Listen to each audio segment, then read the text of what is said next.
ঈসা আলাইহিস সালাম তো আসবে ইনশাআল্লাহ, আসতেছে, বেশি দেরি নেই। 2046-এর মধ্যে আমি আশা করি। আমার ভিশন হলো 2046। একখান হাদিস আমিও 40 বছর পড়াইছি প্রায়, বুঝি নাই তখন, আগের বুঝটাই দিছি।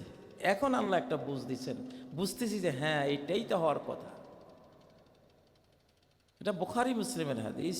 আর রুইয়া সাদিকা জুজউন মিন সিত্তাতিন ওয়া আরবাঈনা জুজআন মিনান নবুওয়াহ, সত্য স্বপ্ন নবুয়তের 46 ভাগের 1 ভাগ।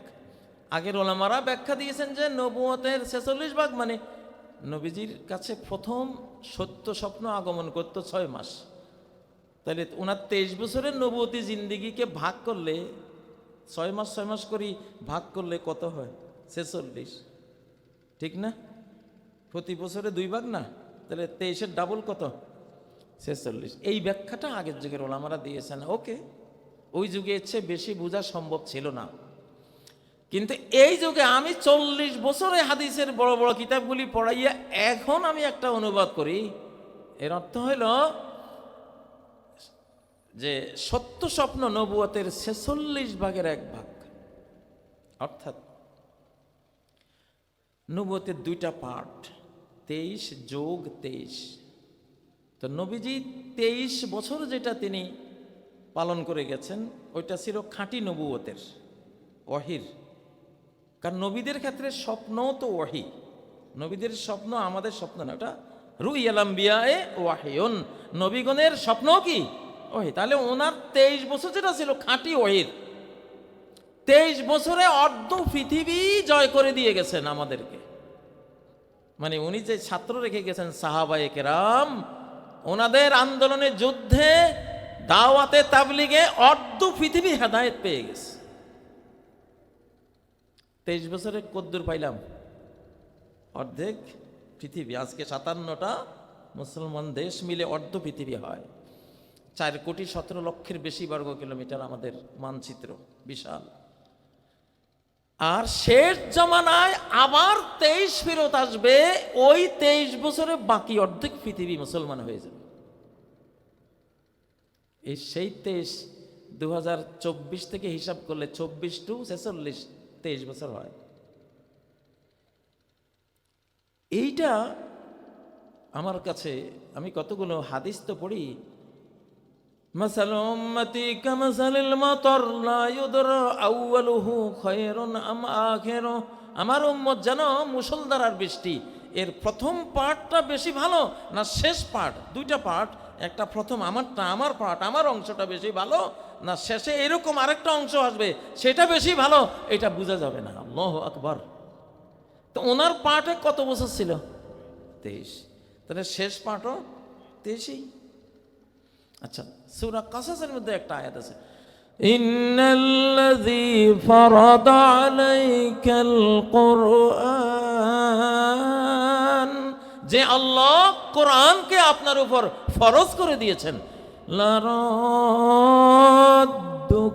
ইলা মাআদ, তিনি আবার আপনাকে ফেরত নেবেন, ফেরত আসার স্থান কাল পাত্রে। আপনি মৃত্যুর পরেও আবার বিশ্ববিজয়ী নবী হিসেবে আপনার উম্মতের মাধ্যমে আপনি ফেরত আসবেন। আরেকবার এই ঘটনা ঘটবে, প্লেস অফ রিটার্নে আপনি আসবেন। মানে 23 বছরই নবুয়তি জিন্দেগিতে কেবল আপনি সীমিত থাকবেন না, আপনার উম্মতের মাধ্যমে আপনার সুন্নত বিজয়ী হওয়া মানে আপনি বিজয়ী হওয়া, আপনার কোরআন বিজয়ী হওয়া মানে আপনার বিজয়ী হওয়া, ঠিক নয় কি? কয় সূরা আনফালের 33 নম্বর আয়াত, ওয়ামা কানাল্লাহু লিয়ুআযযিবাহুম ওয়া আনতা ফীহিম, ও নবী যতক্ষণ আপনি উম্মতের মধ্যে আছেন আল্লাহর আযাব আসবে না। এখন প্রশ্নকারীরা প্রশ্ন করেছে, তাহলে নবীজির যুগে যারা বেঁচে ছিলেন তারাই না সৌভাগ্যবান, ওনার মৃত্যুর পরে তাহলে উনি তারা আমাদের মধ্যে নাই, তাহলে তা আযাব আসবে? ওলামারা উত্তর দিয়েছেন, না না না, টেনশন করো না, ওনার দিন যদি তোমার ঘরে থাকে, ওনার সুন্নত যদি তোমার জীবনে থাকে, তাহলে উনি আছেন। ওনার সুন্নতের মাধ্যমে উনি তোমার মধ্যে জীবিত আছেন, আযাব আসবে না। সুন্নত থাকলে আযাব আসবে না। ওই যে এক লোক টুপি মাথায় দিয়ে বড়শি বাইতেছে। তো নদীর মধ্যে বড়শি বাইতেছে, নদীর কুমির তাকে এইম নিছে, কুমিরে তারে ধরবে। এখন পিছন থেকে এক রয়্যাল বেঙ্গল টাইগারে এইম নিছে, ওরে এখন খাবে, ঝাঁপ দিবে। দিছে ঝাঁপ, টাইগারে আগে ঝাঁপ দিছে। তো টুপি যে গোল টুপি, টাইগারের ভুল হয়েছে, ওই টুপিরে ও মাথা মনে করছে। তো থাবাটা টুপির মধ্যে পড়িয়া ফসকে গিয়ে সে পড়ছে পানিতে। এখন পানিতে পড়ার সঙ্গে সঙ্গে কুমিরে ধরছে ওরে। এখন বাঘে আর কুমিরে লড়াই, ওই লোক দিছে দৌড় ওখানে। তাইলে সুন্নত আছে মানে কি, আল্লাহ রসুল আছেন, সুবহান আল্লাহ। তাইলে নবীজি উপস্থিত থাকলে আযাব আসবে না, যেমন তার একটা সুন্নত যদি তোমার জীবনে থাকে সেটাও উনি আছেন ওখানে মনে করবা, ওইটাও আযাব রোধ করে দেবে ইনশাআল্লাহ। এক যুদ্ধে সাহাবীদের মেসওয়াক করার দৃশ্য দেখে যুদ্ধ জয় হয়ে গেছে। যে এরা মেসওয়াক করতেছে, দাঁত ধারাইতেছে, এরা কি করবে আমা করে, খাইয়া ফেলাইব নাকি, এমন ভয় ঢুকছে, অপরাজয় শত্রু পরাজিত হয়ে গেছে। তাহলে ওয়ামা কানাল্লাহু মুআযযিবাহুম ওয়া আনতা ফীহিম। ও মুহাম্মদ, আপনি সশরীরে থাকেন অথবা সুন্নতের মাধ্যমে থাকেন, কোথাও যদি থাকেন, আপনার অস্তিত্ব অথবা আপনার সুন্নতের অস্তিত্ব আমার আযাবকে রুখে দেবে। সুবহানাল্লাহ। তাহলে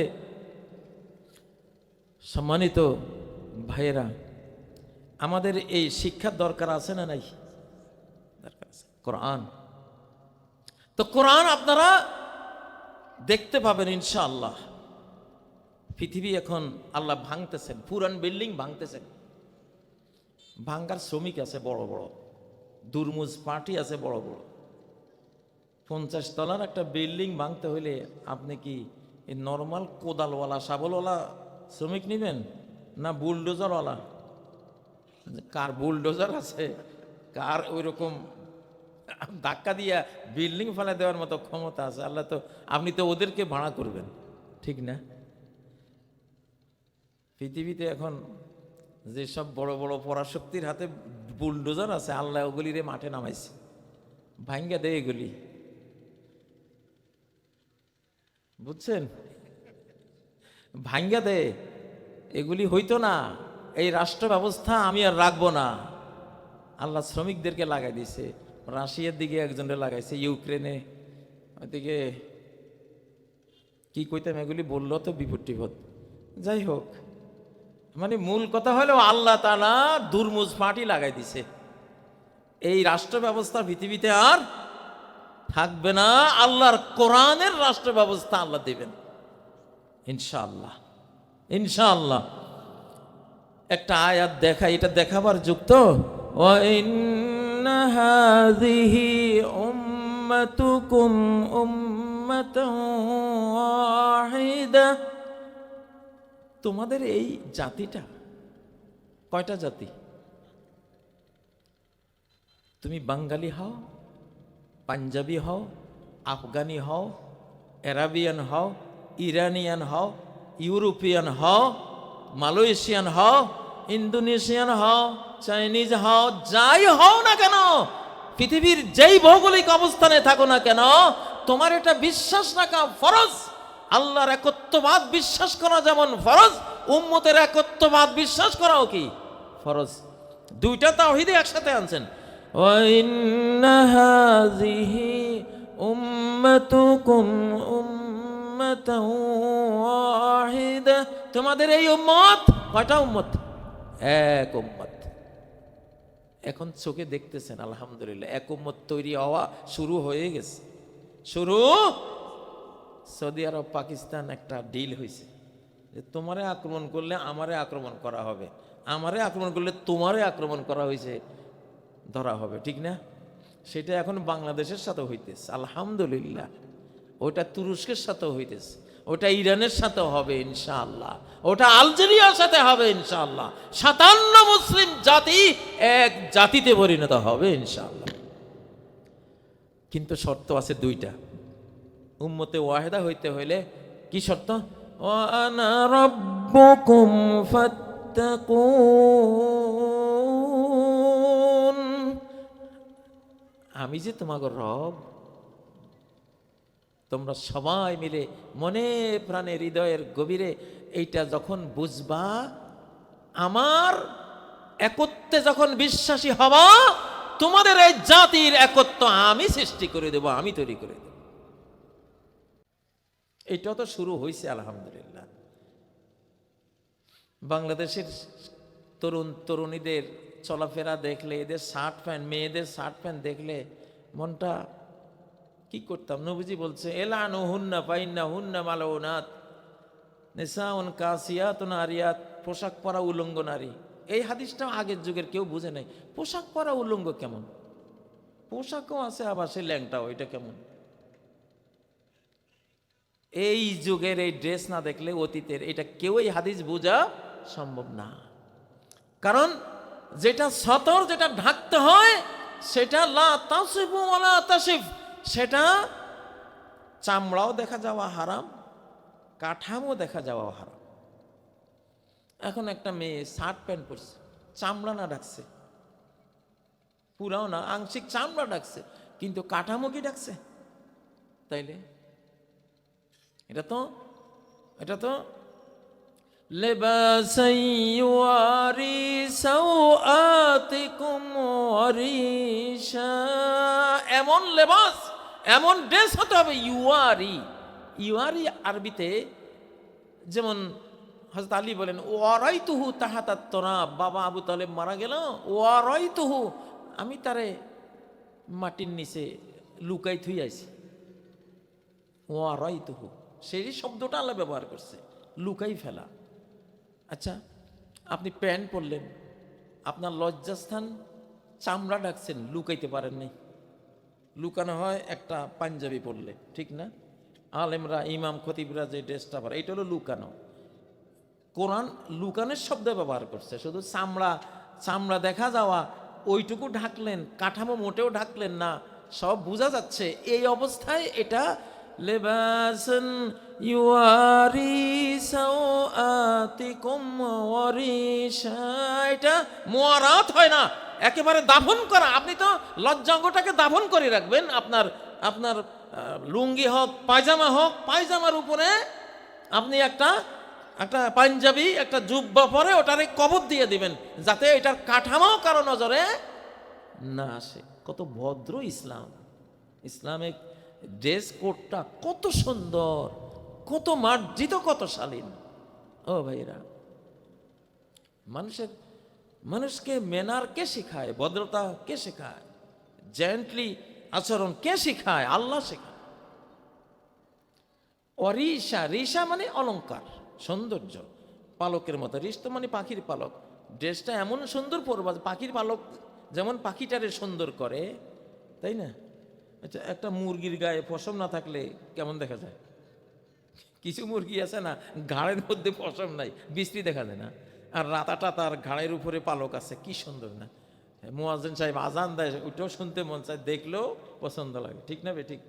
তো রিশ মানে হলো তোমার এই ড্রেসটা যাতে রিশও হয়, আবার এটা তোমার লজ্জাঙ্গকে একবারে দাফন করে রাখবে, এটা কেউ দেখবে না। কবরস্থ লাশকে কবরে দাফন করলে দেখা যায়? এইটা আসবে এখন ইনশাআল্লাহ, দেখবেন সামনে। আচ্ছা, তো এখন এই যে আমাদের মেয়েরা শার্ট প্যান্ট পরে, এখন নবীজি তো বলছেন এলানুহুন্না, এরা সামনে পড়লে একটা লানত দিবা, সামনে পড়লে একটা অভিশাপ দিবা, আল্লাহ লানত তোর উপরে পড়ো। আমি বাধ্য হইয়া কত মেয়ের যে লানত দেই, কি করবো? হয়তো জিজ্ঞাসা করবেন, এত বড় ভয়ঙ্কর জিনিস একটা মেয়েকে হুজুর লানত দেন? এখানে একটা কারণ আছে, কারণ তার উপরে যে লানত সে টেনে আনছে ওই ড্রেস দিয়া, তুমি যদি তারে একটু ভালোবাসার নজরে দেখো, ওই লানত তোমার দিকে চলে আসবে। তুমি তো এখানে প্রেম দিতে পারবে না। নারী দেখলে তো সাধারণত মা জাতিকে সবাই ভালোবাসে, স্নেহ দেয়, ঠিক না? কিন্তু এই ক্ষেত্রে যদি স্নেহ ব্যক্ত করো এই অভিশপ্ত ড্রেসের উপরে, তার অভিশাপের ভাগ তোমাকে নিতে হবে। রাজি আছো? যদি অভিশাপের ভাগ নিতে না চাও, তাহলে আশঙ্কা আছে সে তো নারী, তার প্রতি আকৃষ্ট হইতে পারো, আকর্ষণ করলেই লানত আসবে। অভিশাপের ভাগ নিতে হবে। এই জন্য তুমি ওরে একটা দিয়া কোনো মতে জান বাঁচাইয়ে যাও গা। এলানুহুন্না ফাইন্নাহুন্না মালউনাত, এগুলি হলো মালাউন, যারা নারী হয়ে পুরুষের ড্রেস পরে। লানাল্লাহুল মারআ তালবাসু লিবসাতার রাজুল, ওই নারীর উপরে আল্লাহ লানত। যেই জাতিরে হোক পৃথিবীতে, যেই নারী হয়ে পুরুষের ড্রেস পরে তার উপরে আল্লাহ লানত। পৃথিবী কি পুরুষের অভাব পড়ছে? তুই পুরুষ শাস্তি গেলি কেন? ঠিক এর অপোজিটও লানাল্লাহুর রাজুল ইয়ালবাসু লিবসাতাল মারআ, ওই পুরুষের উপরেও আল্লাহ লানত যে পুরুষ হইয়া নারীর ড্রেস পরে। টাকনুর নিচে ড্রেস পরে না, টাকনুর নিচে ড্রেস তো হলো নারী এক বিগত টাকনুর নিচে ঝুলাবে। সালমা বললেন এজান ইয়ানকাশিফ আকদামুহুন্না ইয়া রাসূলুল্লাহ, এক বিগতে তো তার পা বেরিয়ে যেতে পারে হাঁটার সময়। বললেন ইউরখিনা জিরাআন, তাহলে এক হাত। আপনি কাবা শরীফে গেলে দেখবেন সৌদি নারীরা যারা মহিলাদের কন্ট্রোল করে, ওদের বোরকা ওদের পিছনে এক হাত পর্যন্ত ওরা শেষে নিয়ে যায়, ঠিক না? হাজী সাহেবরা দেখছেন তো। এখন উম্মাতুন ওয়াহিদা, আমরা এক জাতি। আমি আয়াতটা দেখাচ্ছি, এটা আপনারা দেখবেন অচিরেই। 57 মুসলিম দেশ যেতে ভিসাও লাগবে না, কোনো পারমিশনও লাগবে না, মুসলমান দেশ। তো শুরু হয়েছে, বাংলাদেশ থেকে পাকিস্তান যাবেন, শুধু নাম কাওয়াজতে পাসপোর্ট জমা দিন চলে যেতে পারবেন ইনশাআল্লাহ। শুরু হয়েছে কিনা উম্মতে ওয়াহিদার দৃশ্যায়িত হওয়া শুরু হচ্ছে কিনা? হচ্ছে, এক হয়ে যাচ্ছে ইনশাআল্লাহ। কোরআন দেখার যুগ। তো শর্ত হইল ওয়া আনা রাব্বুকুম ফাত্তাকুন, আমি তোমাদের রব। দুনিয়ার মোহ ত্যাগ করে আমার মোহমায়া অন্তরে নাও। তাকওয়া মানে দুনিয়ার মোহ ত্যাগ করে আল্লাহর মোহগ্রস্ত হওয়া, আল্লাহর প্রেমে প্রেমিক হওয়া, আল্লাহর মজনুন হওয়া। উযকুরুল্লাহ হাত্তা ইউকাল মাজনুন, আল্লাহর এমন জিকির করো দুনিয়ার মানুষ মনে করবে এটা কি পাগল হয়েছে না। এটাই তো দরকার। উস্তে দিওয়ানা কে দিওয়ানা নশদ, আরে তুই আমারে পাগল কস, তুই পাগল। ও কালাউল মাজানিন, আল্লাহর জিকির যেগুলি করে এদেরকে মানুষ পাগল বলে। এরা হলো বিশ্ববিখ্যাত বুদ্ধিজীবী পাগল। এরা কি বুদ্ধিজীবী পাগল, এদের মতো জ্ঞানী নেই। ওয়া আনা রাব্বুকুম ফাত্তাকুন, তাকওয়া হলো দুনিয়ার মোহ মায়া ত্যাগ করা, দুনিয়াকে শুধু দেহ দিয়া গ্রহণ করা, মন না দেওয়া। দুনিয়াকে মনটা না দেওয়া। হাতে টাকা আছে, গুনতেছেন কোটি কোটি টাকা, হাজার কোটি টাকা, সমস্যা নাই। ব্যাংক বোঝাই করেই বলছেন টাকায়, সমস্যা নাই। কিন্তু ওই টাকারে মন দিলে সমস্যা। ড্রেস সুন্দর পরেন, সমস্যা নাই, নেয়ামত। বাট পাঞ্জাবি ইস্তারি করি বাহির, আমি কত পাঞ্জাবিওয়ালা দেখছি ইস্তারি করি বাহির হয়েছে, দিছে মুয়াজ্জিন সাহেব আজান, এখন খালি কাচু মাচু করে। আহারে, স্নো পাউডার মাখিয়া পাঞ্জাবিটা ইস্তারি করে বাহির হয়েছে, এখন উজু করতে গেলে তো হাতের বাঁশটা নষ্ট হয়ে যাইব, ঠিক না? আবার মসজিদে যে অবস্থা, গ্রামের মসজিদ ধুলিবালি, সেজদায় গেলে তো আমার হাঁটুর নিচে যখন পাঞ্জাবি পরবো কালো হয়ে যাব। তো হে কতক্ষণ বাইবা চিন্তা ডান বাম তাকাই আস্তে সরিয়ে গেছে ওখান থেকে। থাক, নামাজ এখন পড়বো না, আমার পাঞ্জাবিটা নষ্ট হয়ে। এটা না আব্দুল পাঞ্জাবি, এটা কি আব্দুল পাঞ্জাবি। বুখারীর হাদিস, নবীজি বলেন তাইসা আব্দুল দিনার, তাইসা আব্দুল দিরহাম, তাইসা আব্দুল খামিসা, তাইসা আব্দুল খামিলা। দিনারের গোলাম ধ্বংস হোক, দিরহামের গোলাম ধ্বংস হোক, চাদরের গোলাম, জামা কাপড়ের গোলাম ধ্বংস হোক। তাহলে তুমি যে আল্লাহরে সেজদা করা বাদ দিয়া দিলা তোমার পাঞ্জাবি রক্ষার জন্য, তাহলে তুমি আল্লাহর গোলাম না পাঞ্জাবির গোলাম? ঠিক না ঠিক? ও ভাইরা, তো ফাত্তাকুন, তাকওয়া মানে কি? তাকওয়া মানে দুনিয়ার মোহগ্রস্ত না হওয়া, আল্লাহর মোহগ্রস্ত হওয়া, আল্লাহর মোহগ্রস্ত হওয়া। কিছু মানুষ আল্লাহ প্রেম দিয়া জান্নাতে যাবে, আর কিছু মানুষ হুসনুল খুলুক, আল্লাহর সৃষ্টির সাথে সুন্দর ব্যবহার করে, অমায়িক ব্যবহার করে, মানব সেবা করে, তারা জান্নাতে যায়। দিলটা সাফ। কেউ আছে আল্লাহর ব্যাপারে দিলটা এত সাফ, আল্লাহ ছাড়া কিছু বুঝে না, ও আল্লাহরে নিয়ে জান্নাতে চলে গেছে। আর কেউ আছে, আল্লাহকে তো ইমান তো লাগে, ইমান তো বিশ্বাস সব কিছু আছেই, কিন্তু সে বেশিরভাগ জনমানুষের খেদমত করে, আন্তরিকভাবে খেদমত করে, ওটাকে বলে হুসনুল খুলুক, সে ওইটা দিয়ে জান্নাতে চলে যায়। সুবহানাল্লাহ। দিলটা ঠিকঠাক মতো আল্লাহরে দিলে তুমি জান্নাত যাইবা। আবার আল্লাহরে তুমি দিল দিয়েছো মুমিন হিসেবে তোমার আছে, কিন্তু বেশিরভাগ গণমানুষের সেবায় তুমি সময় কাটাচ্ছ, ওকে এইটা দিয়েও জান্নাত যাইবা। সুবহানাল্লাহ। ও ভাইরা, তো পৃথিবীতে এখন যেহেতু আল্লাহ তাআলা দুর্মুজ বাহিনী লাগাইছে, পৃথিবীর পোলাপান যেগুলি বিদেশে আছে, বাংলাদেশের তো 1-1.5 কোটি পোলাপান বিদেশে আছে না, নাই? ওদেরকে কইয়েন দে, অবস্থা বেগতিক দেখলে আইয়া পড়েছে। এখন কিন্তু দুর্মুজ বাহিনী লাগাইছে আল্লাহ। এটা কিন্তু এক দেশে থাকতো না, এটা ছড়াই যাব। এটা কি? এটা ছড়াবে। 2024-এর 5ই আগস্টে বিগত 100 বছরের সব কিছু এক্সপায়ার হয়ে গেছে, ডেট ফেল হয়ে গেছে, ওগুলি বিদায় নিছে। এখন ডেট আছে ইসলামের, ডেট আছে কোরআনের, অন্তত 2080-90 পর্যন্ত ইনশাল্লাহ ডেট আছে। আপনারা কি ডেট ফেলটা নেবেন, না যেটা ডেট বাকি আছে ওইটা নেবেন? যেটা ডেট বাকি আছে, ঠিক না? ঠিক। নারায়ে তাকবীর। যুবকরা, তোমরা তো তাকবীরের যুবক, দাও না, আকাশ বাতাস কাঁপাইয়া এটা তাকবীর দাও। কে আছো? তাকবীর। আরো জোরে কে আছে? যুবকরা নাই? নারায়ে তাকবীর। যুবক